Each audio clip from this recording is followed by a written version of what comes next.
میں شکر گزار ہوں آپ نے یہ ویڈیو دیکھنے کے لیے وقت نکالا ہے۔ آپ میرے ساتھ مل کر خدا کا کلام سیکھتے ہیں، خدا سے برکت حاصل کرتے ہیں۔ اس بات کے لیے میں آپ کا تہ دل سے شکر گزار ہوں۔ اس ویڈیو میں دعا کے متعلق آپ کے بہت سارے سوالات کا جواب ہے۔ اس ویڈیو میں آپ میرے ساتھ بائبل مقدس میں سے سیکھیں گے دعا قبول کیوں نہیں ہوتی۔ کئی بار اس بات کو لے کر ہم پریشان ہوتے ہیں، دکھی ہو جاتے ہیں کہ میں بہت عرصہ سے کسی بات کے لیے دعا کر رہا ہوں لیکن میری دعا خدا نہیں سن رہا، اور کئی دفعہ تو ہم اس قدر پریشان ہو جاتے ہیں کہ ہم بہت کچھ غلط بولنا بھی شروع کر دیتے ہیں، بہت کچھ غلط سوچنا شروع کر دیتے ہیں، اور غلط بولتے بولتے کئی بار یہ بھی کہہ دیتے ہیں کہ شاید کوئی خدا نہیں جو ہماری دعا کو سننے والا ہو۔ ہماری دعائیں کیوں رک جاتی ہیں یا ہماری دعا قبول کیوں نہیں ہوتی؟ اس کے پیچھے بہت ساری وجوہات ہیں۔ اس ویڈیو میں دعا کے بارے میں ایک بہت خاص راز سے پردہ اٹھایا گیا ہے جو خدا چاہتا ہے کہ آپ ضرور جانیں۔ آپ سے گزارش ہے خدا کا کلام پوری توجہ سے سنیے گا، اور اگر آپ جان جائیں تو ویڈیو کے اینڈ میں ویڈیو کو لائک اور شیئر ضرور کیجیے گا، اور کامنٹ سیکشن میں اپنی رائے کا اظہار ضرور کیجیے گا۔ یاد رکھیے خدا دعاؤں سمیت سب کچھ سنتا ہے۔ وہ خدا ہے، قادر مطلق ہے، کچھ بھی خدا سے پوشیدہ نہیں ہے۔ 139 زبور پہلی آیت سے 4 آیت تک لکھا ہے، اے خداوند تو نے مجھے جانچ لیا اور پہچان لیا، تو میرے راستہ کی اور میری خوابگاہ کی چھان بین کرتا ہے اور میری سب روشوں سے واقف ہے۔ دیکھ میری زبان پر کوئی ایسی بات نہیں جسے تو اے خداوند پورے طور پر نہ جانتا ہو۔ وہ اپنی بنائی ہوئی ہر ایک چیز پر مکمل اختیار رکھتا ہے۔ یسایہ 46 باب آیت نمبر 9 سے 11 تک لکھا ہے، پہلی باتوں کو جو قدیم سے ہیں یاد کرو کہ میں خدا ہوں اور کوئی دوسرا خدا نہیں۔ میں خدا ہوں اور مجھ سا کوئی نہیں، جو ابتدا ہی سے انجام کی خبر دیتا ہوں اور ایام قدیم سے وہ باتیں جو اب تک وقوع میں نہیں آئیں بتاتا ہوں، اور کہتا ہوں کہ میری مصلحت قائم رہے گی اور میں اپنی مرضی بالکل پوری کروں گا۔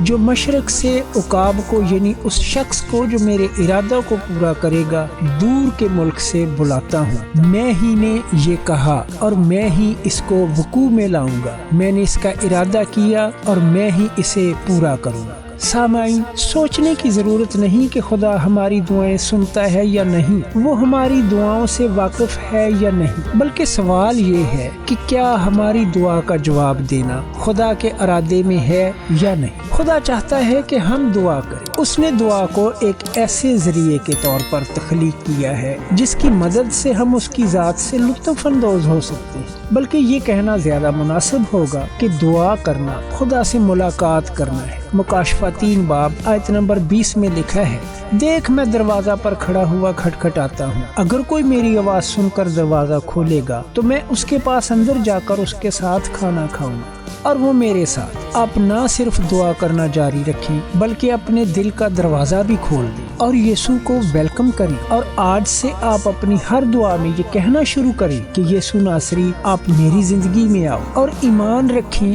جو آپ نے چاہا ہے وہ ہو جائے گا۔ دعا کے ذریعے ہم اپنے گناہوں کا اقرار کر سکتے ہیں۔ پہلا یوحنا پہلا باب آیت نمبر 9 میں لکھا ہے، اگر اپنے گناہوں کا اقرار کریں تو وہ ہمارے گناہوں کو معاف کرنے اور ہمیں ساری ناراستی سے پاک کرنے میں سچا اور عادل ہے۔ ہم اپنی ضروریات کو پورا کرنے کے لیے اس سے التجا کر سکتے ہیں۔ زبور نمبر 50 آیت نمبر 15 میں لکھا ہے، اور مصیبت کے دن مجھ سے فریاد کر، میں تجھے چھڑاؤں گا اور تو میری تمجید کرے گا۔ دعا کے ذریعے ہم اپنی مرضی کو اس کی مرضی کے ساتھ ہم آہنگ کر سکتے ہیں۔ یرمیہ 29 باب آیت نمبر 11 تا 12 میں لکھا ہے، کیونکہ میں تمہارے حق میں اپنے خیالات کو جانتا ہوں۔ خداوند فرماتا ہے، یعنی سلامتی کے خیالات، برائی کے نہیں، تاکہ میں تم کو نیک انجام کی امید بخشوں۔ تب تم میرا نام لوگے اور مجھ سے دعا کرو گے اور میں تمہاری سنوں گا۔ لوکا 18 باب کی پہلی آیت میں لکھا ہے، پھر اس نے اس غرض سے کہ ہر ہر وقت دعا کرتے رہنا اور ہمت نہ ہارنا چاہیے، ان سے یہ تمثیل کہی کہ آمین۔ ہم سب انسانوں کے ساتھ سب سے زیادہ پریشانی کی بات یہ ہے کہ ہم ہر بات کے بارے میں یہ چاہتے ہیں کہ وہ فوراً ہو جائے۔ دعا مانگتے وقت بھی ہم ایسا ہی سوچتے ہیں کہ ابھی ہم دعا مانگ رہے ہیں، ابھی ہمیں اس کا جواب چاہیے۔ جس بات کے لیے، جس پریشانی کے لیے، جس مسئلے کے لیے ہم خدا کے سامنے جھکے ہیں، وہ ابھی اسی وقت حل ہو جانا چاہیے۔ اور جب کبھی اس میں تھوڑا وقت لگ جاتا ہے، دیر ہو جاتی ہے، تو ہم ہمت ہار دیتے ہیں، ہم دعا کرنا چھوڑ دیتے ہیں، ہم خدا سے منت کرنا چھوڑ دیتے ہیں، ہم بات کرنا چھوڑ دیتے ہیں۔ اسی لیے یسوع مسیح نے یہ سکھایا ہے کہ ہر وقت دعا کرتے رہنا اور ہمت نہ ہارنا چاہیے۔ اگر آپ چاہتے ہیں کہ آپ کی دعاؤں کا جواب ملے، جو دعاؤں میں آپ مانگتے ہیں وہ آپ کو ملے، جو آپ چاہتے ہیں وہ سب کچھ ہو جائے، تو اس کے لیے سب سے پہلے آپ اپنی ہمت مضبوط کریں اور دن رات دعا مانگیں۔ یاد رکھیں، دعا کی ایک قسم کے قبول ہونے کی ضمانت دی جاتی ہے۔ لوکا 18 باب آیت نمبر 13 اور 14 میں لکھا ہے، لیکن محصول لینے والے نے دور کھڑے ہو کر اتنا بھی نہ چاہا کہ آسمان کی طرف آنکھ اٹھائے، بلکہ چھاتی پیٹ پیٹ کر کہا، اے خدا مجھ گناہگار پر رحم کر۔ میں تم سے کہتا ہوں کہ یہ شخص دوسرے کی نسبت راست باز ٹھہر کر اپنے گھر گیا، کیونکہ جو کوئی اپنے آپ کو بڑا بنائے گا وہ چھوٹا کیا جائے گا، اور جو اپنے آپ کو چھوٹا بنائے گا وہ بڑا کیا جائے گا۔ جب ہم عاجزی کے ساتھ توبہ کرتے ہوئے خداوند کو پکارتے ہیں تو وہ ہمیں راست باز ٹھہرانے اور معاف کرنے کے لیے راضی ہوتا ہے۔ یہ ایک ایسی دعا ہے جو فوری قبول ہو جاتی ہے۔ تاہم دعا پر غور کرتے وقت یہ یاد رکھنا ضروری ہے کہ کتاب مقدس میں قلم بند خدا کے زیادہ تر وعدے اس کے لوگوں کے لیے ہیں۔ پرانے عہد نامے میں وہ وعدے اسرائیل اور ان سب کے لیے تھے جو ان کے ساتھ متحد تھے۔ نئے عہد نامے میں وہ وعدے خداوند یسوع مسیح کے پیروکاروں کے لیے قلم بند کیے گئے۔ اگر آپ مسیحی ہیں تو میں آپ کو مبارکباد دیتا ہوں کہ یسوع مسیح نے آپ کے ساتھ کس قدر خوبصورت وعدے کیے ہیں۔ اگرچہ خداوند سب کچھ جانتا اور سنتا ہے، مگر اس نے کچھ حالات واضح کیے ہیں جن میں وہ ہماری دعائیں نہیں سنتا۔ آئیے جانیے ایسی کون سی وجوہات ہیں جن میں خداوند ہماری دعاؤں کو نہیں سنتا۔ جب ہم توبہ کرنے اور تبدیل ہونے کی بجائے گناہ پر قائم رہنے کا فیصلہ کرتے ہیں تو خدا ہماری دعائیں نہیں سنتا۔ یسایہ 1 باب آیت نمبر 15 میں لکھا ہے، جب تم اپنے ہاتھ پھیلاؤ گے تو میں تم سے آنکھ پھیر لوں گا۔ ہاں، جب تم دعا پر دعا کرو گے تو میں نہ سنوں گا، تمہارے ہاتھ تو خون آلودہ ہے۔ امثال 28 باب کی 9 آیت میں لکھا ہے، جو کان پھیر لیتا ہے کہ شریعت کو نہ سنے، اس کی دعا بھی نفرت انگیز ہے۔ سامعین، اگر کوئی شخص مسلسل گناہگار زندگی گزارتا ہے،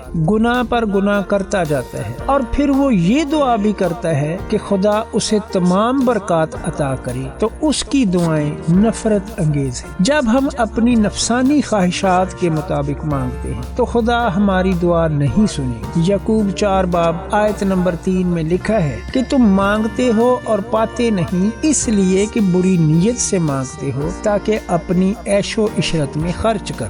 جب ہم اس چیز کے لیے مانگتے ہیں جو ہمارے لیے اس کی مرضی کے مطابق نہیں ہوتی، ہماری دعا نہیں سنی جاتی۔ 1 یوحنا 5 باب آیت نمبر 14 میں لکھا ہے، ہمیں جو اس کے سامنے دلیری ہے اس کا سبب یہ ہے کہ اگر اس کی مرضی کے موافق کچھ مانگتے ہیں تو وہ ہماری سنتا ہے۔ آمین۔ اگر آپ خدا کی مرضی کے بارے میں جاننا چاہتے ہیں، اگر آپ یہ جاننا چاہتے ہیں کہ خدا کون ہے، خدا آپ پر ظاہر کیسے ہوتا ہے، آپ خدا کی آواز کیسے سن سکتے ہیں، تو ایسے بہت سارے سوالات کا جواب آپ کو مل سکتا ہے۔ اسی چینل کے ہوم پیج پر جائیں، وہاں پر بہت ساری ویڈیوز موجود ہیں جن میں آپ کے بہت سارے سوالات کے جواب ہیں۔ اکثر ہم بڑی جافشانی سے ایک نئی نوکری کے لیے، ایک نئی جاب کے لیے دعا کرتے ہیں، لیکن خدا کا منصوبہ تقاضا کرتا ہے کہ ہم جہاں ہیں وہیں رہیں اور اپنے ساتھی کارکنوں کے لیے گواہ بنیں۔ جی ہاں، اکثر ہم اپنی پسند کی، اپنی مرضی کی دعائیں مانگتے ہیں جو ہم چاہتے ہیں، لیکن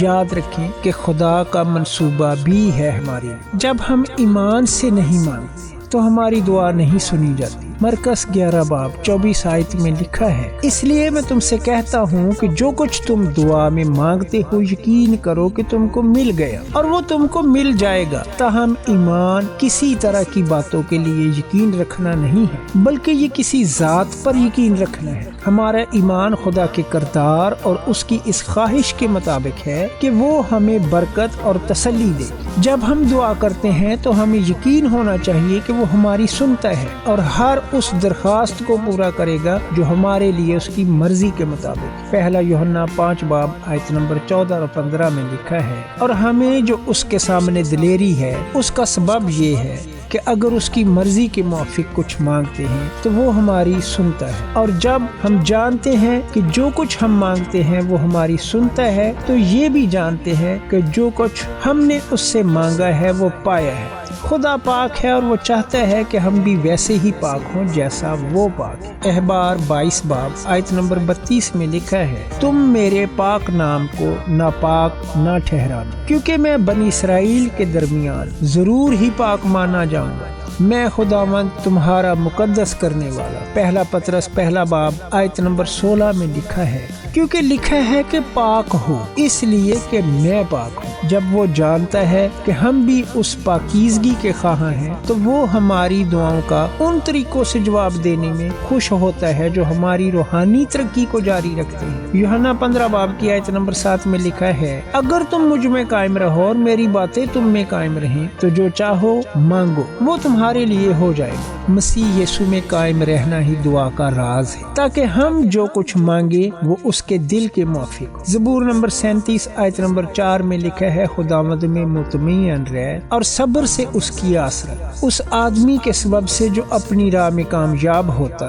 اور برے منصوبوں کو انجام دیتا ہے بیزار نہ ہو۔ متی 18 باب آیت نمبر 18 تا 20 میں لکھا ہے، میں تم سے سچ کہتا ہوں کہ جو کچھ تم زمین پر باندھو گے وہ آسمان پر بندھ جائے گا، اور جو کچھ تم زمین پر کھولو گے وہ آسمان پر کھلے گا۔ میں پھر تم سے کہتا ہوں کہ اگر تم میں سے 2 شخص زمین پر کسی بات کے لیے جسے وہ چاہتے ہوں اتفاق کریں تو وہ میرے باپ کی طرف سے جو آسمان پر ہے ان کے لیے ہو جائے گی، کیونکہ جہاں 2 یا 3 میرے نام پر اکٹھے ہیں وہاں میں ان کے بیچ میں۔ سامعین، یسوع مسیح کا ایک خوبصورت وعدہ جو اس نے اپنے لوگوں کے ساتھ کیا ہے، اس وعدے کے مطابق آپ کو چاہیے کہ آپ فیملی ممبرز کو اپنے ساتھ لیں۔ 2 بہنیں اکٹھی بیٹھ کر دعا کر سکتی ہیں، بہن بھائی بیٹھ کر اکٹھے دعا کر سکتے ہیں، ماں باپ کے ساتھ بیٹھ کر دعا کی جا سکتی ہے، میاں بیوی بیٹھ کر دعا کر سکتے ہیں۔ اور اگر آپ 2 یا 3 لوگ ہیں یا فیملی ممبرز جتنے بھی ہیں اکٹھے بیٹھ کر خدا کے حضور دعا کریں گے تو خدا آپ کی دعا ضرور سنے گا، کیونکہ وہ اپنے وعدے کے مطابق آپ کے درمیان ہوگا، اور وہ دعا جو خدا کی مرضی کے مطابق ہے ضرور قبول ہوگی۔ ایمان رکھیں کہ خدا اپنے وعدوں میں ہمیشہ قائم ہے، وہ اپنے لوگوں کے ساتھ ہمیشہ ہوتا ہے، لیکن اس بات کو ہمیشہ یاد رکھنا چاہیے کہ آپ کی وہی دعا قبول ہوتی ہے جو خدا کی مرضی کے مطابق۔ اگر ہم کچھ ایسا مانگنا شروع کر دیتے ہیں یا ہم کچھ ایسا چاہتے ہیں جو ہمارے لیے اچھا نہیں ہے تو وہ کبھی بھی نہیں ہوتا، لیکن اس بات سے دل برداشتہ نہ ہو، بلکہ اس بات کو سمجھے کہ خدا نہیں چاہتا کہ آپ کے لیے وہ ہو جو آپ چاہ رہے ہیں، کیونکہ وہ آپ کے لیے بہتر نہیں ہے، بلکہ جو وہ چاہتا ہے وہ آپ کے لیے ضرور ہو۔ انجیل مقدس کے اس خوبصورت واضح پیغام پر غور کیجیے کہ آپ کو کس قدر اختیار دیا گیا ہے کہ جو کچھ آپ زمین پر باندھیں گے وہ آسمان پر بندھ جائے گا۔ اس بات کو اس طرح سے سمجھیں کہ اگر آپ بیماریوں کو چھوڑ جانے کا حکم دیں تو آپ بیماریوں سے آزاد ہو جائیں گے، اگر آپ دکھوں اور تکلیفوں کو چھوڑ دینے کا حکم دیں گے تو آپ کے دکھ اور تکلیفیں آپ سے دور چلی جائیں گی۔ نہ صرف خود آپ اپنے لیے یہ دعا کر سکتے ہیں بلکہ آپ دوسروں کے لیے ان کے دکھوں اور تکلیفوں اور بیماریوں کو یہ حکم دے سکتے ہیں کہ وہ ان کو چھوڑ دیں۔ اگر آپ کے ساتھ ایسا ہے کہ آپ کی جاب نہیں رہی، آپ پریشان ہیں، تو آپ نئی جاب کے لیے دعا کر سکتے ہیں۔ اور چونکہ آپ خدا کے لوگوں میں سے ہیں، ایماندار ہیں، یسوع مسیح کے ساتھ زندگی گزار رہے ہیں، تو آپ پورے ایمان کے ساتھ حکم دیں، کیونکہ آپ کو یسوع مسیح نے یہ اختیار دیا ہے، تو نئی جابز کے دروازے آپ کے لیے کھل جائیں گے۔ وہ سارے راستے جو بند ہو رہے ہیں، آپ یسوع مسیح کے نام میں حکم دیں گے تو وہ سارے آپ کے لیے کھل جائیں گے، اور نہ صرف اپنے لیے بلکہ دوسروں کے لیے بھی آپ ایسے ہی دعا کر سکیں۔ اور یہ بہت خوبصورت طریقہ ہے کہ فیملی ممبر دعا میں جو کچھ زمین پر باندھیں گے وہ آسمان پر باندھ جائے گے، اور جو کچھ زمین پر کھولیں گے وہ آسمان پر کھل جائے گا۔